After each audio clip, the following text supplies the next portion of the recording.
Okay, I'm back. So, habang naglalaba ko, naisip ko, I should talk a little. Kasi, maganda na yung nakikita natin. Si Barsaga. First time yan Ako, taga Makati rin ako. Pero, sumasaludo kay Barsaga sa tapang niya para pumunta ka dun sa Forbes Park at harapin mo yung mga ganong sitwasyon, 2,000 policemen. Chong, saludo ako sa'yo, sir. Ganyan ang mga, alam mo yun, diskarte ng Diyos. Simple. Mga hindi mo akalain dahil sa barsagang yan, nag-resign yung dalawa. Wala nang Romualdez, nag-resign na. Though, of course, alam natin kumikilos pa yan, pero at least hindi na siya nandoon. Diba? Pero hindi pa tayo masaya Kinakailangan mag-resign. Yung pinaka-utak,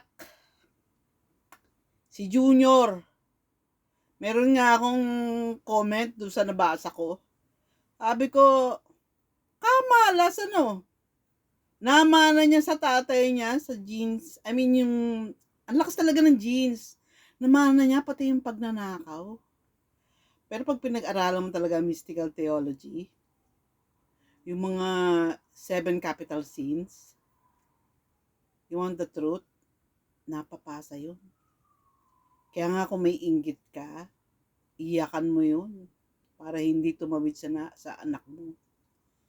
Kasi yung may inggit, may greed, malakas ang kapit ng darkness sa'yo. Repent seriously. Yung mag-fasting ka, 3 araw, huwag ka kumain, uminom ka lang ng tubig na mainit. Lagyan mo ng konting luya pag hindi mo na kaya. Tiisin mo, sabayan mo ng dasal. Anong klaseng dasal? Yung talagang iyakan mo, yung from the heart, talagang sabihan mo si Lord, Lord, huwag mo akong hayaan sa ganitong kondisyon kasi lilipat to sa anak ko. I'm sure nakuha ko to sa lahi ko. Dahil ako mismo Sinabi ko sa'yo, pinag-aralan ko ang generational sin. Merong kami. Dahil yung lola ko sa father side, gumagawa ng black magic. Parang light kulam na yun Yung nagsisindi ng itim na kandila. Kaya pala, kabata-bata ako pa lang, grabe na yung mga torment na dinanas ko. Sipin mong, for how many years, ang kinakain ko lang ay saging at kanin. Kasi nangangati yung buong katawan ko. Sumpa pala yun. Paano natanggal yon? Inaraw-araw ko si God. Araw-araw ako nagsisimba. 8 years old? Sipin mo, nakakita ka na ng 8 years old na araw-araw nasa simbahan? Kahit mga kapitbahay namin nagtatanong sa nanay ko bakit si Joy lagi nasa simbahan? Hindi ko alam. Diba? Wala namang religious sa bahay namin, wala namang religious sa lahi ko. Ang naisip ko lang, si God ang gumawa sa akin, si God lang ang pwedeng umayos sa akin. Diba? Simple lang. Kaya nga yung common sense, pintuan niya papunta sa wisdom. Sundin mo ang common sense.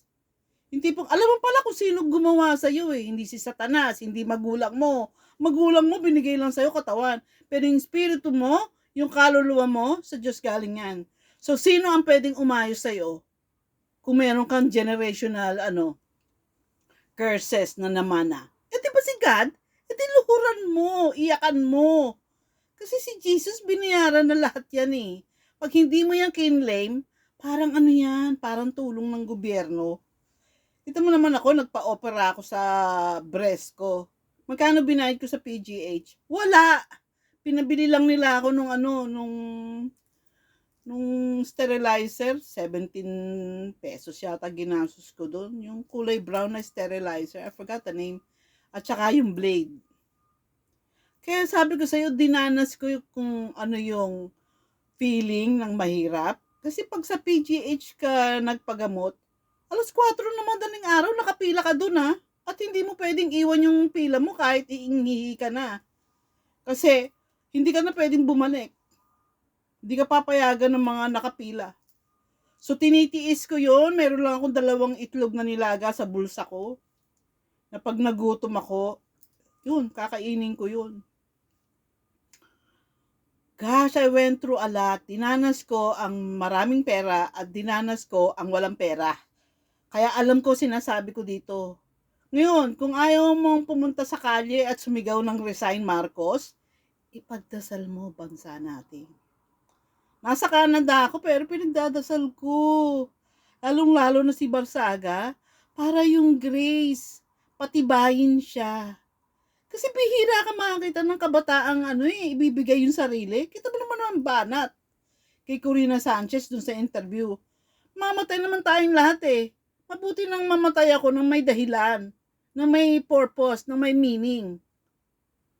Tama yun. Alam mo, ang bata nung pero yung utak nung kung mag-isip, akala mo kaedad ko. Akala mo 65, 75, 85. Diba? Nag-iisip na ng kamatayan. Kasi talaga matalino ka, lagi mo dapat naaalala na hindi ka forever dito. Na may nanonood sa'yo. Na may purpose ka. Kaya kung ayaw mo kumilos, at least magdasal ka para sa bayan natin. Hindi ako galit. Excited lang ako. Sensya na. Awang-awa na kasi ako sa Pilipinas eh. Uminit ang ulo ko nung nakita ko yung 20 pesos na bigas sa Cebu. Uminit ang ulo ko doon. Kung meron akong supernatural powers, susugod ako. Lilipad ako doon eh. Talagang ihahagis ko yung mga bigas na yun sa Malacanang. Kapal na mukha nyo, 340 billion ang nasa'yo. Yung para lang sa'yo ha, personal ha. Pagkatapos bibigyan mo ng 20 pesos na bigas itong mga Cebuano, nilindol na nga eh. Antayin mo the big one. Kakainis. Ikaw kaya, abutan namin ng 20 pesos na bigas. O tabilin mo. Dahil 7 araw ka nang di kumakain. Junior. Mali. Wala nang charity. Wala pang konsyensya. Wala pang sensitivity. Sorry ah. Hindi lahat ng galit mali. Hindi lahat ng galit kasalanan. Kahit nga pagmumura eh. My gosh, hindi ko sinasabing tama ang magmura. Pero si Kristo, sinabi niya doon sa mga Pharisee, brood of vipers. Di ba mura yun? Tinawag niya mga ahas. Kasi ang ugali, walang konsyensya. Ano ba ang politician natin ngayon? Pwede mo nang tawagin brood of vipers eh. Kasi ang laki na ng kasalanan, ay pa mag-resign. Please lang, Junior, Marcos, resign. Bago tumaas ang dugo ko, ha? Dahil ako iniingatan ko na blood pressure ko. Resign, Junior.